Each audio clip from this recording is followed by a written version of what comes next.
Hello, stranger. You may have read William Shakespeare's Othello in high school or in a literature course in college, but I want to delve into the texts and films to show how Othello reflects the effects on the human psyche because of race, sexuality, and the feeling of otherness. Othello is a story about pain, about deception, manipulation, and how far someone is willing to go to get back at someone else. Are you willing to let your friend kill their wife just to prove you're better than them?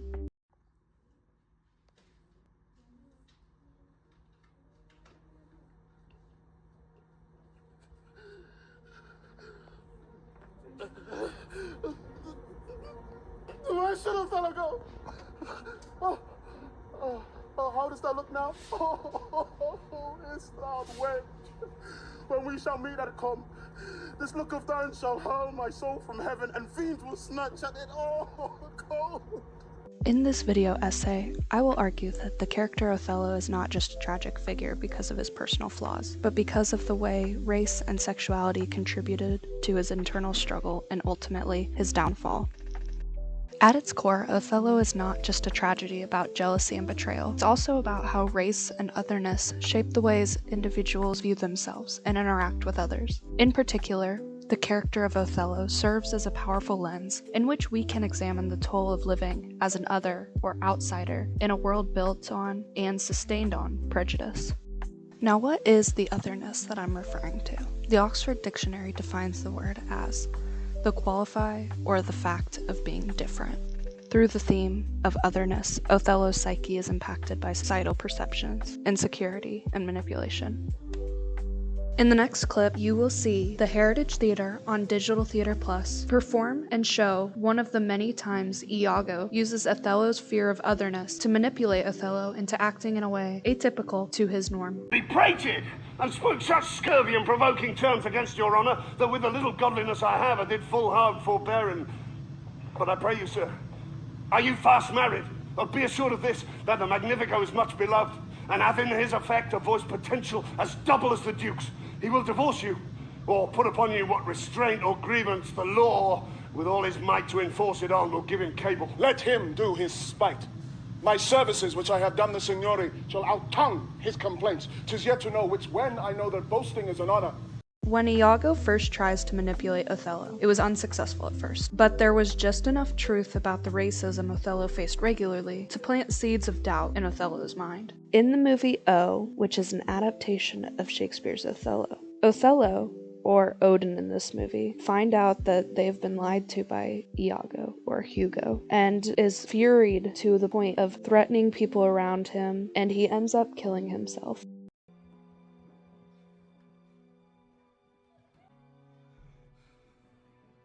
Jason, ask him why he did this. Ask him! You don't ask me nothing. I did what I did, and that's all you need to know.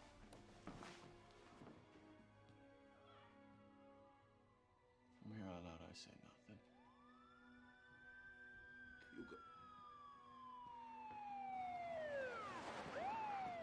Hugo! Sit the fuck down! Everybody sit down and shut the fuck up! Now somebody here knows the truth. Somebody needs to tell the goddamn truth. My life is over. That's it. In that video clip, Odin, or Othello, is seen upset about the fact that he has been lied to, that he has been manipulated in this way. And I think that goes to show how much that impacted his psyche. Now, this is just one example, but almost all of the theater productions show Othello with this much inability to see how he was lied to until it was too late. Othello is constantly reminded of his differences. As a Moor, he stands apart from the Venetian society. This difference is emphasized by characters like Iago and Desdemona's father, Brabantio. Even though Othello was a respected and accomplished military leader, his race caused him to always be seen as an outsider or other.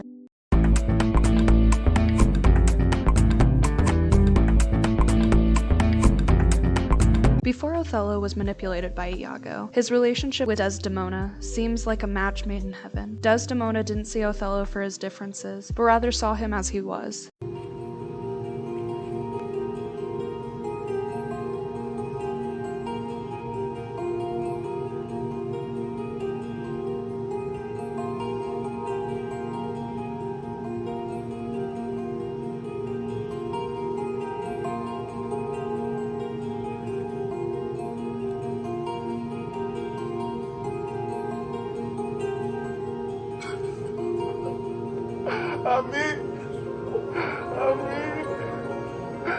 come in. Othello's relationship with Desdemona illustrates the intersection of race and sexuality's influence on the human psyche. Desdemona's ability to open up allows Othello to be vulnerable. Othello's vulnerability is intensified by his need to be accepted as Desdemona's husband. However, he and society are unable to see past his differences. This causes seeds of doubt to be sown in Othello's mind, playing on his intense anxiety and paranoia of not being enough for Desdemona. Iago's manipulation thrives on the vulnerability of Othello. He understands that, as an outsider, Othello is predisposed to doubt his worth, especially in the realm of sexuality. Iago feeds into the racial stereotype that Othello is incapable of truly understanding Venetian love and fidelity. The more Othello's insecurities are stoked by the fire, the more his views of Desdemona become distorted. Othello's psychological unraveling is a direct result of his internalization of the idea of otherness. As the play goes on, we see Othello shift from a confident character to someone who is consumed by his jealousy and rage. His identity becomes fractured. He is no longer proud of being a general, but a man who is tortured by the belief that his racial difference makes him unworthy of Desdemona's love. This internal conflict is mirrored in his treatment of others, particularly when he rejects Desdemona in public. He cannot reconcile with the woman he loves, with the image of her that Iago has painted, the unfaithful wife who betrayed him. But even in his anger, Othello's feelings of inferiority and otherness are evident.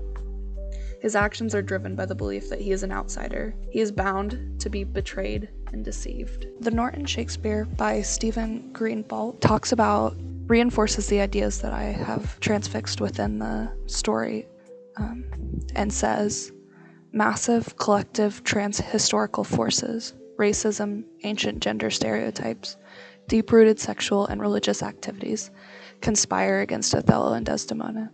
These forces have by no means vanished from our own world, but Shakespeare depicts them in a highly specific form, shaped by the Venetian Republic.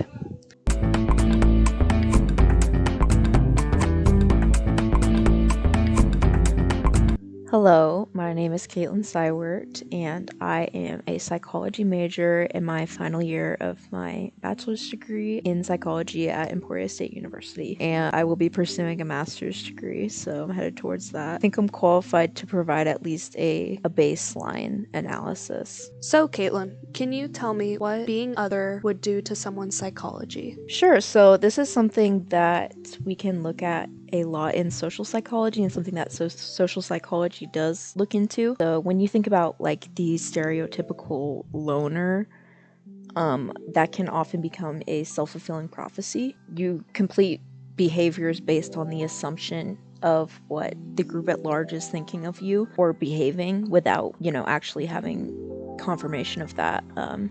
And often your behaviors then are what push people away, so then that confirms your bias. And I did a little bit of research and found a couple of facts to kind of back up some of these claims. And I read that lonely compared to non-lonely individuals are more likely to construe their world, including the behaviors of others, as punitive or potentially punitive, which leads them to be more socially anxious, to hold more negative expectations for their treatment by others, and to adopt a prevention focus rather than a promotion focus in their social actions. So they're also more likely to appraise stressors as threats rather than challenges. So basically it changes your whole worldview and your kind of perception of how others are interacting with you. Do you think that it would be completely off base to assume that had Iago not played on Othello's feelings of otherness, Othello would have been less likely to commit the violence that he did? Sure, I think that it is completely possible. I think that it could have happened without Iago's interference if it was something that Othello was already insecure about himself. And because I don't know the extent to which other people were kind of making him feel othered, but I do know that he was the only person of color. So I think it's completely possible that he could have already been having those feelings. But I think if he was confident in who he was and wasn't having these identity issues before this interference, then I think that that definitely could have played a huge role in causing that insecurity and maybe confirming a couple of biases he was already experiencing in his everyday life. So Caitlin, for this project, you read a synopsis. What was your first impression of Othello's psychological profile as a psychology student studying to be a licensed counselor? Sure, I think it is really interesting to study kind of an in-depth character like Othello, especially because, I mean, from a clinical standpoint, I mean, his behaviors were completely maladaptive to the situation that he was experiencing, and to a level that would probably be diagnosable. I mean, he did literally kill his wife. But he was experiencing, I mean, delusion and paranoia.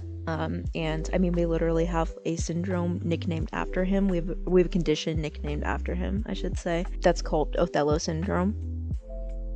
Did you know that?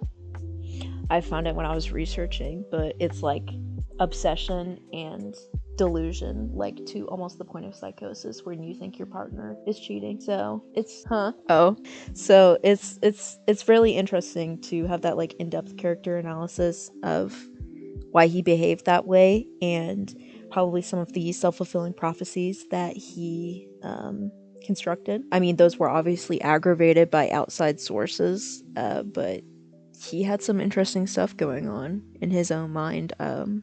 I mean, I would say they had to be there at least a little bit, because they had to be there to be aggravated by Iago.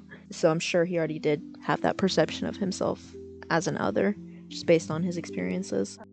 As the maker of this video essay, I had many sources that I found online through databases and just simply searching Google to help me utilize all the sources that I could that would pertain to my topic and my thesis. For example, I used Digital Theater Plus to watch the productions on stage of Othello that I streamed through my university. And I also used Amazon Prime to watch the movie O, which is a Othello adaptation. And I also used sources from the following people: Nicholas Meinhusen, Jose Angelo Garcia Landa, Anaya Lumba, Ruben Espinosa. All of these articles are within either books, articles, journals, and they all back up my claim that, yes, Othello still might have killed Desdemona without Iago's interference. However, we do not know that. All we know, though, is that Iago manipulated Othello and sent him down a mental spiral towards his downfall.